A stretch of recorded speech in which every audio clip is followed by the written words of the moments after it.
뭐 사실 경쟁자에 대해서 이렇게 이야기하는 게 한국적 리더는 아닙니다.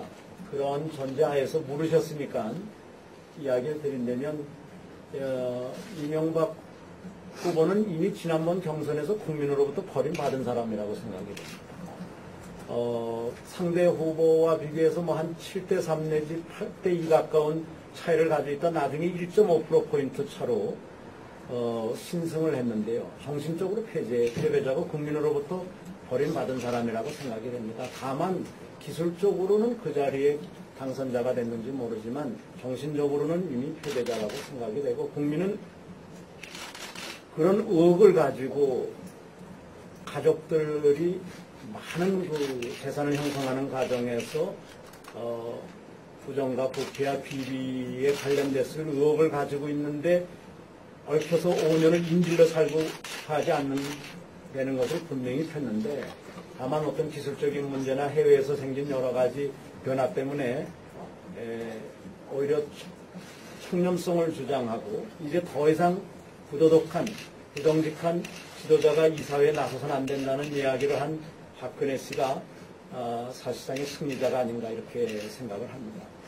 또 그런 것을 떠나서 보더라도 우리 이명박 전 시장께서는 사실 70년대 유신시대의 인물이고 또 그쪽에 대한 향수를 많이 가지고 있는 분이고 70년대 80년대 건설 독재 이 개발 독재 시대에 건설밖에 해본 적이 없는 지도자입니다. 그렇기 때문에 21세기를 사람 중심의 시대로 가고 80년대에서부터 지금 2007년, 8년은 그건 30년이 지나간 세월인데요. 과거의 한 세대는 30년이라고 그랬지만 요즘은 10년 혹은 3년이라고 합니다. 몇 번의 세상이 바뀌는데도 아직 유신시대를 그리워하고 아직 개발 비리를 그리워하는 사람을 국민이 선택할 리가 절대 없다고 생각합니다. 신자유주의자나 이명박 씨와 같은 개발 독재 시대의 어떤 환상에 빠져 있는 사람들이 주로 비정규직을 양산하고 있습니다. 정규직을 몰아내고 있습니다. 그래서 비정규직이 850만까지 됐는데 이것은 전 세계에서 유례가 없는 겁니다. OECD 평균이 10%가 안 되는데 우리가 55%라는 거. 그리고 미국이 4%밖에 안 되는데 우리가 55%라는 거.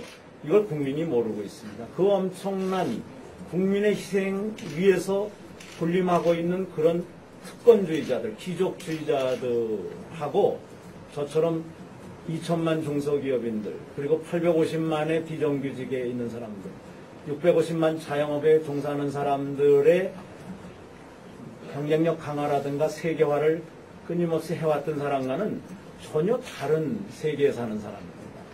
그래서 거기에 비교되는 것 자체가 어떻게 보면 기업인들, 20세기 중반의 기업인들하고 21세기 반기문 유엔 사무총장이 얘기하는 글로벌 컴팩트의 리더들, 즉 21세기 지구촌 경제인들의 4대 서약이 있는데 기업인들은 반부패 운동에 앞장서야 된다.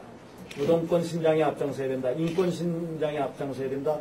환경 보호에 앞장서야 된다. 그러는데 그 어느 하나에도 맞지 않는 사람입니다. 그래서 오히려 21세기 기업인들을 욕보이고 우리 기업인들을 도매급으로 그 모욕을 준 그런 분이기 때문에 요즘 많은 경제인들이 저와 함께 가면서 기업인들의 복권운동, 명예회복운동을 하자고 하는 겁니다.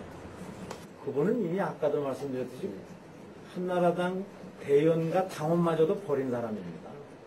다만 지금 기술적으로 뭐 51.5%인가 얼마 얻어서 51%인가에 해서 된 것이지 국민이 선택할 뿐이 아니라고 봅니다.